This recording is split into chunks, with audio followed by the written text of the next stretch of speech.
যে পবিত্ৰ ক্ষণতে উজ্জ্বলি উঠা খ্ৰীষ্টৰ জ্যোতি গ্ৰহণ কৰাই ভক্তি বচন এই মাথোন আমাৰ মিনতি গ্ৰহণ কৰাই ভক্তি বচন এই মাথোন। নমস্কাৰ প্ৰিয় দৰ্শক, প্ৰভু যীশুৰ গৌৰৱ হওক আৰু তেওঁৰ পবিত্ৰ নামত আপোনালোক সকলোকে এই অনুষ্ঠানলৈ আদৰণি জনাইছোঁ।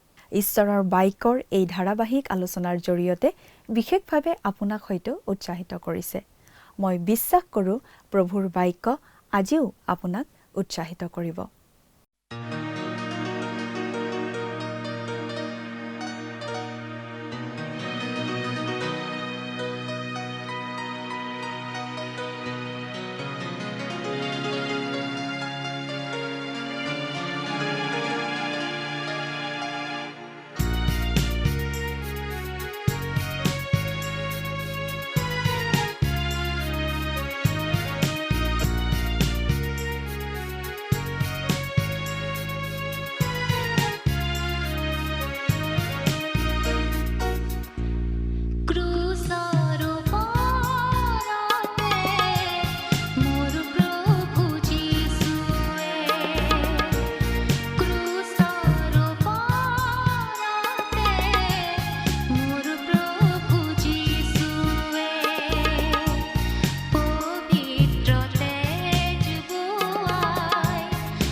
নমস্কাৰ। খ্ৰীষ্টীয় বিশ্বাসী ভাই ভনীসকললৈ বিশেষভাৱে প্ৰস্তুত কৰা আমাৰ এই বাইবেল অধ্যয়নৰ ধাৰাবাহিক অনুষ্ঠান ভক্তিবচনলৈ আপোনালোক সকলোকে উষ্ম আদৰণি জনাইছোঁ। প্ৰিয় দৰ্শক, আপুনি যদি আমাৰ আগৰটো অনুষ্ঠান চাইছিল তেনেহ'লে আপোনাৰ নিশ্চয় মনত আছে যে আমি আগৰটো অনুষ্ঠানত বাইবেলৰ পুৰণি নিয়ম খণ্ডৰ দ্বিতীয়খন পুস্তক অৰ্থাৎ যাত্ৰা পুস্তক নামৰ পুস্তকখনৰ 4 নম্বৰ অধ্যায়ৰ ওপৰত ভিত্তি কৰি আলোচনা আগবঢ়াইছিলোঁ। আজিৰ অনুষ্ঠানত আমি যাত্ৰা পুস্তকৰ 5 নম্বৰ অধ্যায়ৰ একেবাৰে শেষৰটো পদলৈকে পঢ়ি তাৰ ভিত্তিত আলোচনা আগবঢ়াবলৈ ওলাইছোঁ।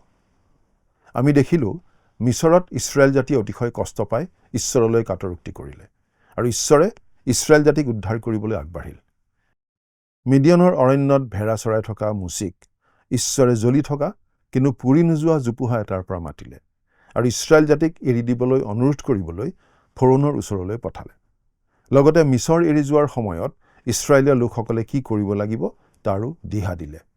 মুচিয়ে কিন্তু নানা ধৰণে অজুহাত দেখুৱাবলৈ ধৰিলে, কিন্তু ঈশ্বৰে মুচিৰ অজুহাতবোৰৰ সমাধান কৰি মুচিক মিছৰলৈ পঠিয়াই দিলে। মুচিৰ মুখপাত্ৰ হিচাপে মুচিৰ ককায়েক হাৰুনক ঈশ্বৰে নিযুক্ত কৰিলে। ইছৰাইলৰ সন্তানসকলক উদ্ধাৰ কৰা কাৰ্যটোৰ বাবে ঈশ্বৰক হাৰুনৰ প্ৰয়োজন নাছিল, তেওঁৰ প্ৰয়োজন আছিল কেৱল মুচিৰ। কিন্তু মুচিয়ে ঈশ্বৰক সম্পূৰ্ণ ভৰসা কৰিবলৈ সংকোচ কৰিছিল। ফলত ঈশ্বৰে তেওঁৰ সৈতে আন এজন লোকক পঠিয়াব লগা হ'ল। 5 নম্বৰ অধ্যায়ৰ আৰম্ভণিতেই ফৰোনৰ সৈতে সংঘৰ্ষৰ আৰম্ভ হয়। মিছৰ দেশৰ মূৰ্তি পূজাৰ বিৰুদ্ধে ঈশ্বৰে যি 10টা উৎপাত বা উপদ্ৰৱ প্ৰেৰণ কৰে সেইবোৰ কেৱল দৈবিক শাস্তি নহয়, এইবোৰ আছিল ঈশ্বৰ আৰু মিছৰৰ দেৱ-দেৱীৰ মাজত হোৱা এক যুদ্ধ। মুচিয়ে 40 বছৰ পিছত মিছৰলৈ ঘূৰি আহিছে। মুক্তিদাতা এতিয়া তেওঁৰ জাতিক মুক্ত কৰিবৰ বাবে সাজু। তেওঁ ইছৰাইলৰ বয়োজ্যেষ্ঠসকলক একেলগ কৰিবলৈ আদেশ পায় আৰু তেওঁলোকে ফৰোনৰ ওচৰলৈ গৈ নিজৰ অনুৰোধ জনায়। কিন্তু ফৰোনে ইছৰাইলক যাবলৈ অনুমতি নিদিয়ে আৰু এইখিনিয়েই ঈশ্বৰ আৰু মিছৰৰ দেৱ-দেৱীৰ মাজত হোৱা সংঘৰ্ষৰ দুৱাৰ মুকলি কৰি দিয়ে। এই উপদ্ৰৱবোৰ খেলিমেলি ধৰণৰ নাছিল। ঈশ্বৰে বেঙৰ উপদ্ৰৱটো পঠোৱাৰ পাছত ভাবি থকা নাছিল এতিয়া কোনটো উপদ্ৰৱ পঠাম এই বুলি। এই উপদ্ৰৱবোৰ আছিল অত্যন্ত সংগঠিত আৰু অৰ্থপূৰ্ণ। সেইবোৰ মিছৰ দেশৰ উপাসনা ব্যৱস্থাৰ মূল তত্ত্বৰ বিৰুদ্ধে সঠিকভাৱে নিৰ্দেশিত আছিল। ফৰোনে প্ৰশ্ন কৰিছিল, এই প্ৰভু কোন? মই তেওঁক নাজানো আৰু ইছৰাইলক যাবলৈ দিব নোখোজো। তেতিয়া ঈশ্বৰে নিজৰ পৰিচয় দিবলৈ আৰম্ভ কৰে মিছৰ দেশলৈ এই উপদ্ৰৱবোৰ প্ৰেৰণ কৰি। প্ৰত্যেকটো উপদ্ৰৱ মিছৰৰ এটা বিশেষ দেৱ-দেৱীৰ বিৰুদ্ধে লক্ষ্য কৰা হৈছিল। মিছৰত হাজাৰ হাজাৰ মন্দিৰ, লাখ লাখ মূৰ্তি আৰু প্ৰায় 3000 দেৱতা আছিল। এই সংখ্যাই আজিৰ যিকোনো দেশৰ ধৰ্মীয় প্ৰতিষ্ঠানকো অতিক্ৰম কৰে। মিছৰৰ ধৰ্মত শক্তি আছিল। মিছৰবাসী মূৰ্খ নাছিল। আজি আমাৰ হাতত যথেষ্ট উন্নত প্ৰযুক্তি আছে, কিন্তু এইবোৰে আমাক মিছৰতকৈ শ্ৰেষ্ঠ বুলি প্ৰমাণ নকৰে। আমাৰ সকলো জ্ঞান অতীতৰ পৰা আহি থকা পৰম্পৰাৰ ওপৰত নিৰ্ভৰ কৰে। আমি সেই জ্ঞানৰ ওপৰত শতাব্দীৰ পিছত শতাব্দী ধৰি নিৰ্মাণহে কৰি আছোঁ। মিছৰত থকা শক্তি আছিল শয়তানৰ শক্তি। শয়তানে তেওঁক পূজা কৰা লোকক শক্তি দিয়ে। যাত্ৰা পুস্তকত আমি পোৱা ঈশ্বৰে পঠোৱা এই 10টা উপদ্ৰৱ মিছৰৰ সেৱা উপাসনাৰ বিৰুদ্ধে, ফৰোনৰ বিৰুদ্ধে আৰু শয়তানৰ বিৰুদ্ধে প্ৰেৰণ কৰিছিল। এইটো মিছৰৰ দেৱতাৰ বিৰুদ্ধে এখন যুদ্ধ আছিল। যাত্ৰা পুস্তক 12 নম্বৰ অধ্যায়ৰ 12 নম্বৰ পদত এই কথা স্পষ্টকৈ কোৱা হৈছে। পাঠ কৰি দিম। কিয়নো মই সেই ৰাতিয়েই মিছৰ দেশৰ মাজেদি গৈ মানুহৰ বা পশুৰেই হওক মিছৰ দেশৰ সকলো প্ৰথমে জন্মাবোৰক সংহাৰ কৰিম আৰু মিছৰীয়া সকলো দেৱতাবোৰক দণ্ড দিম। ময়েই জিহুৱা। ঈশ্বৰে মিছৰৰ দেৱতাবোৰক মিছা বুলি প্ৰকাশ কৰিলে আৰু ইছৰাইলৰ লোকসকলক তেওঁ উদ্ধাৰ কৰিব পৰা নিজৰ ক্ষমতা দেখুৱালে। এই ইছৰাইলীয়সকল মিছৰৰ সেৱা উপাসনাৰ ব্যৱস্থাৰ মাজত আছিল। ইটাৰ কাৰখানাত তেওঁলোকৰ জন্ম হৈছিল আৰু ঈশ্বৰে তেওঁলোকক দেখুৱাব লগা হৈছিল যে তেওঁ সকলোতকৈ শ্ৰেষ্ঠ। এই সময়ত যদি প্ৰতিটো উপদ্ৰৱৰ সংক্ষিপ্ত ৰূপ দিয়া হয় তেন্তে সেইবোৰৰ অন্তৰ্গত যুক্তিবোৰ বুজিবলৈ সহজ হ'ব। যেতিয়া মুচিয়ে প্ৰথমবাৰৰ বাবে ফৰোনৰ সন্মুখত থিয় দিছিল, তেওঁ নিজৰ লাঠিডাল সাপলৈ পৰিণত কৰিছিল। মিছৰৰ যাদুকৰসকলেও একেধৰণৰ কাম কৰি দেখুৱাইছিল। এই ঘটনাই দেখুৱায় যে শয়তানৰো নিৰ্দিষ্ট শক্তি আছে। এই প্ৰদৰ্শনৰ পিছতে আহিছিল ঈশ্বৰৰ পৰা অহা 10টা উপদ্ৰৱ। প্ৰথমটো হৈছে পানী তেজত পৰিণত কৰা। যাত্ৰা পুস্তক 7 নম্বৰ অধ্যায়ৰ 19 পৰা 25 নম্বৰ পদ। মিছৰ দেশৰ উৰ্বৰতা নিৰ্ভৰ কৰিছিল নীল নদীৰ বানপানীৰ ওপৰত, যাৰ যোগেৰে সাৰ আৰু পানী দুয়োটা আহে। সেয়েহে এই নদীখন অচিৰিছ দেৱতাৰ বাবে পবিত্ৰ আছিল, যাৰ সৰ্বদৰ্শী চকু মিছৰৰ বহুতো চিত্ৰত পোৱা যায়। প্ৰতিটো বসন্ততে যেতিয়া নদীখনে মৃত্যুৰ পৰা জীৱন উলিয়াই আনিছিল, তেতিয়া এক বিশেষ পৌত্তলিক অনুষ্ঠান অনুষ্ঠিত হৈছিল। পানী যেতিয়া তেজলৈ পৰিণত হ'ল, তেতিয়া ই জীৱনৰ সলনি মৃত্যু আনিলে। মিছৰৰ জ্ঞানী লোকসকলেও নিজৰ যাদুৰে এই মহামাৰীটোৰ অনুকৰণ কৰিব পাৰিছিল। দ্বিতীয়তে, বেঙৰ মহামাৰী। যাত্ৰা পুস্তক 8 নম্বৰ অধ্যায়ৰ 1 পৰা 15 নম্বৰ পদ। মেম্ফিছৰ অন্যতম ধুনীয়া মন্দিৰটো আছিল বেঙৰ মূৰ থকা কুৎসিত দেৱী হেকাৰ। মিছৰীয়াবিলাকে বেঙক পবিত্ৰ জ্ঞান কৰিছিল আৰু বেং হত্যা কৰাটো অপৰাধ আছিল। কিন্তু যেতিয়া মিছৰীয়াসকলে ঘৰত, বিচনাত, খাদ্যত আৰু ভৰিৰ তলত সকলোতে বেং পালে, তেতিয়া হয়তো সেইবোৰ হত্যা কৰিবলৈ তেওঁলোকৰ মন গৈছিল। কিন্তু সেইবোৰ তেওঁলোকৰ বাবে পবিত্ৰ আছিল। মিছৰৰ জ্ঞানী লোকসকলেও এই মহামাৰীটোৰ নকল কৰিব পাৰিলে, হয়তো হাতৰ কোনো কৌশল অথবা যাদুকৰী কাৰ্যৰ দ্বাৰা। তৃতীয়তে, ওকণিৰ মহামাৰী। যাত্ৰা পুস্তক 8 নম্বৰ অধ্যায়ৰ 16 পৰা 20 নম্বৰ পদ। মিছৰীয়াসকলে পৃথিৱী দেৱতা গেবক পূজা কৰিছিল, কিন্তু গোটেই মিছৰ দেশত সেই দেশৰ ধূলিবোৰ ওকণি হৈ পৰিল। যিটো গেবৰ বাবে পবিত্ৰ আছিল, তেওঁলোকে এতিয়া তাকেই ঘিণ কৰিব লগা হ'ল। ফৰোনে এই মহামাৰী দূৰ কৰিবলৈ আদেশ দিয়া নাছিল, আৰু মিছৰীয়া যাদুকৰসকলে এই মহামাৰীৰ পুনৰুৎপাদন কৰিব নোৱাৰিলে। যিজনে এই মহামাৰী আনিছিল, তেওঁ মিছৰৰ দেৱতাসকলতকৈ ওপৰত বুলি তেওঁলোকে স্বীকাৰ কৰা যেন হ'ল। 4 নম্বৰ মহামাৰীটো আছিল দাহৰ মহামাৰী। যাত্ৰা পুস্তক 8 নম্বৰ অধ্যায়ৰ 20 পৰা 32 নম্বৰ পদ। কিছুমানৰ মতে দাহৰ জাকবোৰ আচলতে পবিত্ৰ গোবৰুৱাৰ গোটহে আছিল, আৰু খেপাৰা আছিল এই গোবৰুৱা দেৱতা। এই গোবৰুৱা মিছৰৰ সমাধিস্থলবোৰত পোৱা যায় আৰু ই অনন্ত জীৱনৰ কথা কয়। এই গোবৰুৱাবোৰ সূৰ্য দেৱতা ৰাৰ বাবে পবিত্ৰ আছিল। পঞ্চমটো আছিল গৰু মহৰ মহামাৰী। যাত্ৰা পুস্তক 9 নম্বৰ অধ্যায়ৰ 1 পৰা 7 নম্বৰ পদ। মিছৰে নিৰ্মাণ কৰা দ্বিতীয় বৃহত্তম মন্দিৰটো মেম্ফিছত আছিল, আৰু ইয়াক নিৰ্মাণ কৰা হৈছিল ক'লা মহ আকৃতিৰ এপিছৰ পূজাৰ বাবে। গতিকে আমি ক'ব পাৰোঁ যে এই মহামাৰীৰ ফলত মিছৰীয়াবোৰে এটা বেমাৰী গৰু পূজা কৰিব লগা হৈছিল। ষষ্ঠতে, ফোঁহাৰ মহামাৰী। যাত্ৰা পুস্তক 9 নম্বৰ অধ্যায়ৰ 8 পৰা 17 নম্বৰ পদ। মিছৰৰ পুৰোহিতসকলে মন্দিৰত সেৱা কৰিবলৈ হ'লে নিৰ্মল হ'ব লাগিছিল, শৰীৰত কোনো চিন বা দাগ নথকা। এই সময়ছোৱাত তেওঁলোকে মিছৰত সকলো ধৰণৰ সেৱা পূজা স্থগিত কৰিব লগা হৈছিল, কাৰণ সকলো পুৰোহিতৰ গাত ফোঁহা আছিল। তেওঁলোকৰ কোনোৱেই ক'তো সেৱা আগবঢ়াব পৰা নাছিল। আচলতে ই মিছৰৰ সমগ্ৰ ধৰ্মৰ ওপৰত হোৱা বিচাৰ আছিল।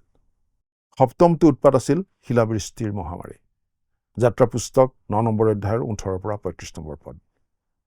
নিজৰ ক্ষমতাত অক্ষম আকাশ দেৱীৰ ওপৰত ঈশ্বৰে এই শিলাবৃষ্টিৰ মহামাৰীৰ দ্বাৰা নিজৰ শক্তি প্ৰদৰ্শন কৰিছিল। অষ্টমটো আছিল ফৰিঙৰ মহামাৰী। যাত্ৰা পুস্তক 10 নম্বৰ অধ্যায়ৰ 1 পৰা 20 নম্বৰ পদ। নৱমটো আছিল অন্ধকাৰৰ উপদ্ৰৱ।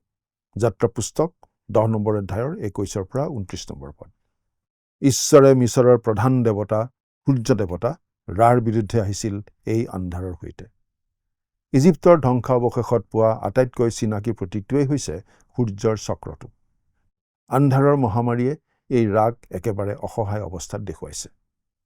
আৰু দশমটো আছিল প্ৰথম সন্তানৰ মৃত্যু। যাত্ৰা পুস্তক 11 পৰা 12 নম্বৰ অধ্যায়ৰ 36 নম্বৰ পদলৈকে। মিছৰৰ ধৰ্ম অনুসৰি প্ৰথম সন্তানবিলাক মিছৰৰ দেৱতাৰ আছিল, অৰ্থাৎ মিছৰৰ দেৱতাসকলৰ বাবে যিখিনি আছুতীয়াকৈ ৰখা হৈছিল সেইখিনিকে ঈশ্বৰে লৈ গ'ল। ঈশ্বৰে মিছৰীয়াসকলক শিকাই আছিল তেওঁ কোন। তেওঁ ফৰোনক পতিয়ন ন্যায় আছিল যে তেওঁ ঈশ্বৰ। লগতে তেওঁ নিজৰ লোকসকলক সেই অৱস্থালৈ লৈ আহিছিল য'ত তেওঁলোকে তেওঁক নিজৰ ঈশ্বৰ হিচাপে স্বীকাৰ কৰিবলৈ ইচ্ছুক আছিল। এইটোৱে আছিল চূড়ান্ত বিচাৰৰ কাৰ্য, যিয়ে ইছৰাইলক মিছৰৰ বন্ধনৰ পৰা মুক্ত কৰিব। আমি এইটো বুজি পোৱা উচিত যে ঈশ্বৰে মিছৰলৈ পঠিওৱা সেই উৎপাতবোৰৰ বিশেষ উদ্দেশ্য আছিল। ঈশ্বৰে মিছৰৰ দেৱতাসকলক প্ৰতিদ্বন্দ্বিতা কৰিবলৈ প্ৰত্যাহ্বান জনাই তেওঁলোকক পৰাস্ত কৰিছিল। ঈশ্বৰে যিশয়া ভাৱবাদীৰ যোগেদি ভৱিষ্যতবাণী কৰিছিল যে এদিন মিছৰৰ পৰা সকলো প্ৰতিমা নোহোৱা হৈ যাব, আৰু আজি মিছৰত সেইটো ঘটিছে। ঈশ্বৰে কোৱাৰ দৰেই মিছৰত আজি কোনো প্ৰতিমা নাই। 5 নম্বৰ অধ্যায়ত ফৰোনৰ লগত প্ৰতিযোগিতা আৰম্ভ হয় আৰু যুদ্ধ আৰম্ভ হয় মিছৰৰ দেৱতাবোৰৰ বিৰুদ্ধে। পাঠ কৰি দিম 1 নম্বৰ পদ। পাছে মুচি আৰু হাৰুনে গৈ ফৰোনক ক'লে, ইছৰাইলৰ ঈশ্বৰ জিহুৱাই এইদৰে কৈছে, অৰণ্যত ঈশ্বৰলৈ বলি আগবঢ়োৱা কাৰ্যটোৱেই ইছৰাইলৰ মুক্তিৰ প্ৰথম পদক্ষেপ আছিল। মুচি আৰু হাৰুনে ফৰোনৰ সন্মুখত থিয় হৈ আমাৰ জাতিটোক যাবলৈ দিয়ক, আমি মিছৰ এৰি প্ৰতিজ্ঞাৰ দেশলৈ যাবলৈ ওলাইছোঁ বুলি কোৱা নাছিল।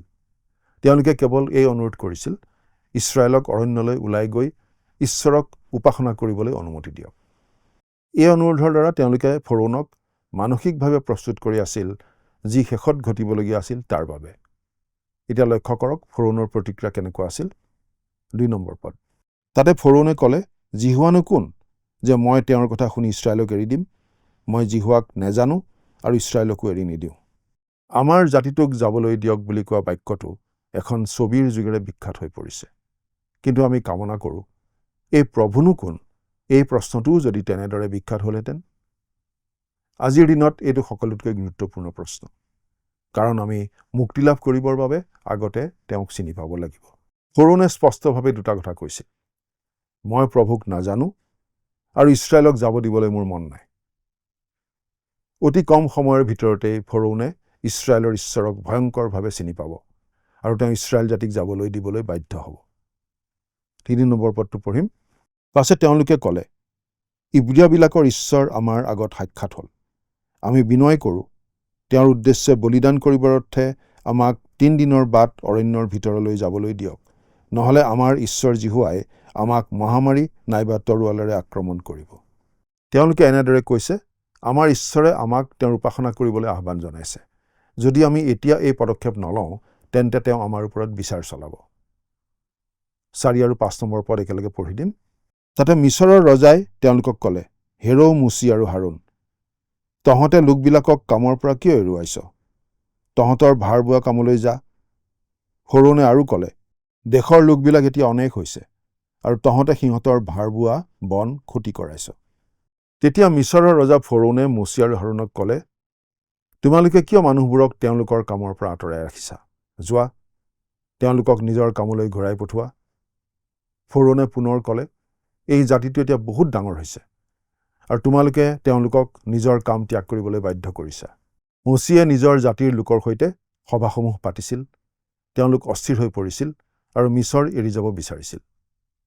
ফৰোনে এইটো সমস্যা বুলি উপলব্ধি কৰিলে আৰু তেওঁৰ উত্তৰ আছিল, তেওঁলোকক ইটাৰ কাৰখানালৈ ঘূৰাই পঠোৱা।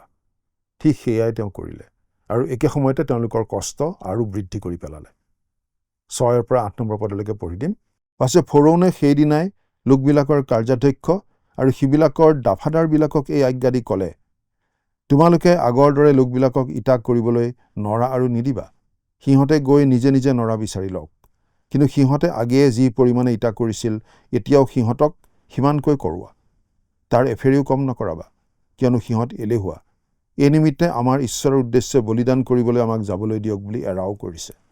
ফৰোনে ভাবিলে ইছৰাইল জাতিয়ে ছুটিৰ অনুৰোধ কৰা বুলি।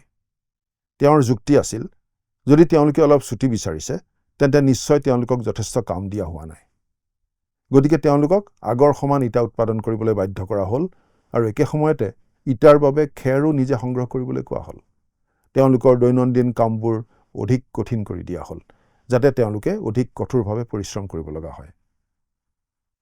15 পৰা 21 নম্বৰ পদ। তাতে ইছৰাইল বংশীয় দাফাদাৰবিলাকে গৈ ফৰোনৰ আগত কাকুতি কৰি ক'লে, আপোনাৰ বন্দীহঁতলৈ আপুনি কিয় এনে ব্যৱহাৰ কৰিছে? আপোনাৰ বন্দীহঁতক নৰা নিদিয়ে, তথাপি ইটা কৰ কৰ বুলি সিবিলাকে আমাক কয়, আৰু চাওক, আপোনাৰ এই বন্দীহঁত প্ৰহাৰিতো হৈছোঁ, কিন্তু দুখ হ'লে আপোনাৰ লোকবিলাকৰহে। তাতে তেওঁ ক'লে, তহঁত এলেহুৱা, এই নিমিত্তেহে ক, আমাৰ ঈশ্বৰ জিহুৱাৰ উদ্দেশ্যে বলিদান কৰিবলৈ আমাক যাবলৈ দিয়ক। এতেকে এতিয়া গুচি যা, কাম কৰি থাকগৈ, কিন্তু নৰা হ'লে তহঁতক আৰু দিয়া নহ'ব। তথাপি লেখ পুৰা ইটা দিব লাগিব। তাতে তহঁতে প্ৰতিদিনৰ নিৰূপিত ইটাৰ অলপো কম নকৰিবি বুলি কোৱা এই কথাতে ইছৰাইল বংশীয় দাফাদাৰবিলাকে নিজকে টানত পৰা দেখিলে। পাছে সিবিলাকে ফৰোনৰ আগৰ পৰা ওলাই আহোঁতে সিবিলাকলৈ বাট চাই থিয় হৈ থকা মুচি আৰু হাৰুণক লগ পাই তেওঁলোকক ক'লে, জিহুৱাই তোমালোকলৈ চকু কৰি দণ্ড দিয়ক, কিয়নো তোমালোকে ফৰোন আৰু তেওঁৰ পাত্ৰমন্ত্ৰীবিলাকৰ সাক্ষাতে আমাৰ সুগন্ধ দুৰ্গন্ধ কৰি আমাৰ প্ৰাণনাশৰ অৰ্থে সিবিলাকৰ হাতত তৰোৱাল দিলা। ইছৰাইলৰ সন্তানসকলে নিজৰ ওপৰত আহি পৰা সেই অধিক কষ্টৰ বাবে মুচি আৰু হাৰুণকহে দোষ দিলে। তেওঁলোকে এই দুইজনক সহায় কৰাৰ সলনি তেওঁলোকৰ বিৰুদ্ধে অভিযোগহে উত্থাপন কৰিলে। তেওঁলোকে ক'লে, এওঁলোক দুজনৰ বাবেই ফৰোনে এই অজুহাত পাইছে আমাৰ জীৱন আৰু অধিক অসহ্য কৰি তুলিবৰ বাবে। 22 আৰু 23 নম্বৰ পদ। তেতিয়া মুচিয়ে জিহুৱাৰ ওচৰলৈ উভতি গৈ তেওঁক ক'লে, হে প্ৰভু, তুমি এই লোকবিলাকৰ অমংগল কিয় কৰিলা আৰু মোক বা পঠালা কিয়? কিয়নো যেতিয়াৰে পৰা মই তোমাৰ নামেৰে ফৰোনৰ আগত কথা ক'বলৈ উপস্থিত হ'লোঁ, তেতিয়াৰে পৰা তেওঁ এই লোকবিলাকৰ অমংগল কৰিছে আৰু তুমি নিজ প্ৰজাবিলাকক সমূলি উদ্ধাৰ কৰা নাই। মুচি অলপ অধৈৰ্য হৈ পৰা আমি দেখা পাওঁ। মুচিয়ে ঈশ্বৰক কৈ আছে, প্ৰভু, তোমাৰ কথা মতে মই তেওঁলোকক উদ্ধাৰ কৰিবলৈ আহিলোঁ, কিন্তু ফৰোনে ইছৰাইলৰ সন্তানসকলক যাবলৈ এৰি দিয়াৰ সলনি তেওঁলোকৰ জীৱন অধিক কষ্টকৰহে কৰি তুলিছে। মুচিয়ে সামগ্ৰিক ছবিখন দেখা পোৱা নাছিল, কিন্তু ঈশ্বৰে তেওঁৰ আঁচনি ৰূপায়িত কৰিবলৈ লাহে লাহে আৰু ধৈৰ্যৰে আগবাঢ়ি গৈছিল। আমি 6 নম্বৰ অধ্যায়ত দেখিম, ঈশ্বৰে মুচি আৰু ইছৰাইলৰ সন্তানসকলক উৎসাহ দিছে আৰু তেওঁলোকক উদ্ধাৰ কৰাৰ তেওঁৰ প্ৰতিজ্ঞাটো পুনৰ দোহাৰিছে। মুচি, ইছৰাইলৰ সন্তানবিলাক, মিছৰীয়াবিলাক আৰু ফৰোন সকলোকে ঈশ্বৰে বহুত কিবা কিবি শিকাবলগীয়া তেতিয়াও আছিল। সামৰণি দুটামান কথা আকৌ মনত পেলাই ল'ব খুজিছোঁ। ইছৰাইলৰ লোকসকলক উদ্ধাৰ কৰিবলৈ ঈশ্বৰেই মুচিক পঠিয়াইছিল। ঈশ্বৰৰ কথা মতেই মুচি ফৰোনৰ আগলৈ গৈ অনুৰোধ জনাইছিল, কিন্তু ফৰোন ৰজাই ইছৰাইলৰ লোকবিলাকক যাবলৈ এৰি দিবলৈ অমান্তি হ'ল আৰু ওলোটাই তেওঁলোকৰ ওপৰত অধিক বোজাহে জাপি দিলে। ইছৰাইলৰ লোকবিলাকে তেওঁলোকৰ সেই অৱস্থাৰ বাবে মুচিকেই দোষ দিলে। মুচিয়ে সকলো কথা প্ৰাৰ্থনাৰে ঈশ্বৰৰ আগত জনালে। ঈশ্বৰে নিজৰ সময়সূচীমতে কাম কৰি থাকে। সকলো কাম তাৎক্ষণিকভাৱে আমি আশা কৰা ধৰণে নহ'বও পাৰে। বহু সময়ত মানৱীয় দৃষ্টিৰে চালে হিতে বিপৰীত হোৱা যেন আমাৰ লাগিব পাৰে, কিন্তু ঈশ্বৰে নিজৰ পদ্ধতিৰে কাম কৰে। অসম্ভৱক সম্ভৱ কৰি দেখুৱাই ঈশ্বৰে ভাল পায়। যাত্ৰা পুস্তকখনত আমি তেনেকুৱা অনেক কথা দেখিবলৈ পাম। মিছৰৰ লোকবিলাকৰ আগত ঈশ্বৰে তেওঁৰ শক্তি প্ৰদৰ্শন কৰা আমি দেখিবলৈ পাম। পৰৱৰ্তী অনুষ্ঠানত আপোনালোকক পুনৰ লগ পোৱাৰ আশাৰে আজিলৈ আমি ইমানতে সামৰিব খুজিছোঁ। আহকচোন সামৰণিত পৰমপিতা পৰমেশ্বৰৰ ওচৰত খন্তেক মূৰ্ণত কৰোঁ হওক। স্বৰ্গত থকা মৰমীয়াল পিতৃ ঈশ্বৰ, তোমাৰ বাক্য অধ্যয়ন কৰিবলৈ এই যে সুযোগ তুমি আমাক দিলা, তাৰ বাবে তোমাক অশেষ ধন্যবাদ। তোমাৰ বাক্যৰ যোগেৰে তুমি আমাক আকৌ এবাৰ মনত পেলাই দিলা যে বহু সময়ত আমি আশা কৰা ধৰণে কামবোৰ নহ'লেও তুমি নিজৰ পৰিকল্পনা মতেই সকলো কাম কৰি থাকা। তোমাৰ সেই মহান আঁচনি কেতিয়াও বিফল নহয়। সকলো ক্ষেত্ৰতে তোমাতেই ভৰসা কৰি চলি থাকিবলৈ আমাক তুমি বিশেষভাৱে সহায় কৰা। কিয়নো প্ৰাৰ্থনা আমাৰ মহান ত্ৰাণকৰ্তা নাছৰতীয়া যীশুৰ নামত আগবঢ়াইছোঁ। আমেন। প্ৰিয় দৰ্শক, আপোনাক বিশেষ অনুৰোধ জনাওঁ যে এই অনুষ্ঠান আপোনাৰ কেনে লাগিছে অনুগ্ৰহ কৰি জনাব। আপোনাৰ কোনো প্ৰশ্ন থাকিলেও আমাক সুধিব পাৰে। আমি চেষ্টা কৰিম আপোনাৰ প্ৰশ্নৰ উত্তৰ দিবলৈ। মই বিশ্বাস কৰোঁ এই অনুষ্ঠানৰ দ্বাৰা প্ৰতিদিনে আপোনাৰ আৰু মোৰ জীৱনত ঈশ্বৰে নতুন নতুন আশীৰ্বাদ যোগ কৰিছে। আজিৰ আলোচনাত আপুনি যি শিকিছে তাৰ পৰা এটা সৰু প্ৰশ্ন কৰা হ'ব। আপুনি মন দি শুনি আৰু তাৰ উত্তৰটো লিখি পঠাবচোন। কেতিয়াবা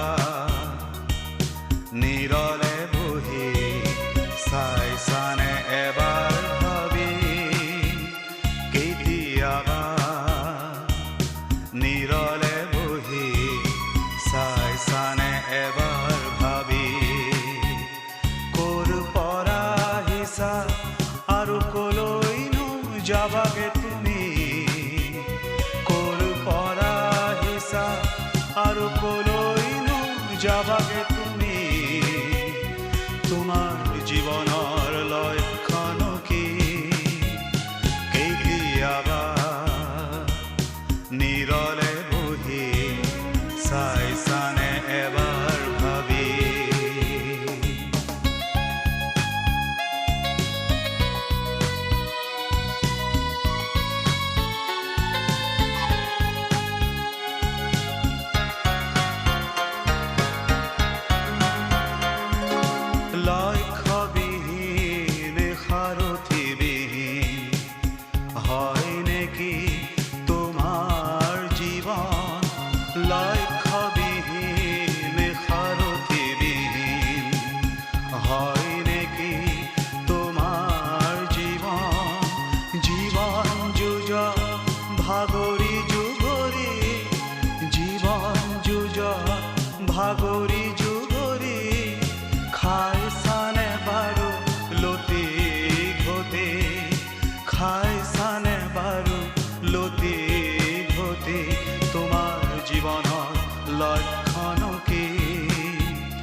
কেতিয়াবা নিৰলে বহি চাইছানে এবাৰ ভাবি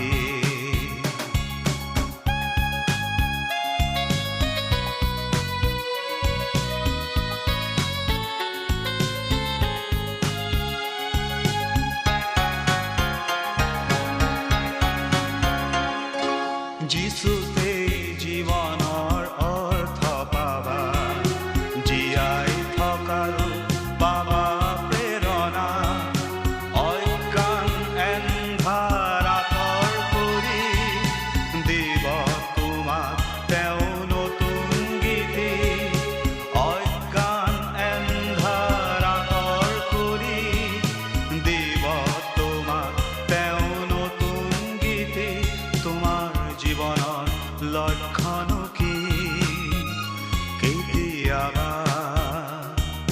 নিৰলে বহি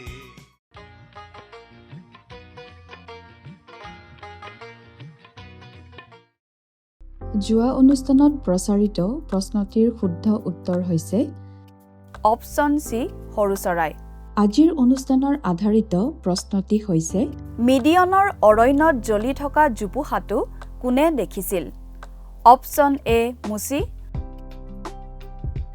option B Harun, option C Ishaq, option D Joseph.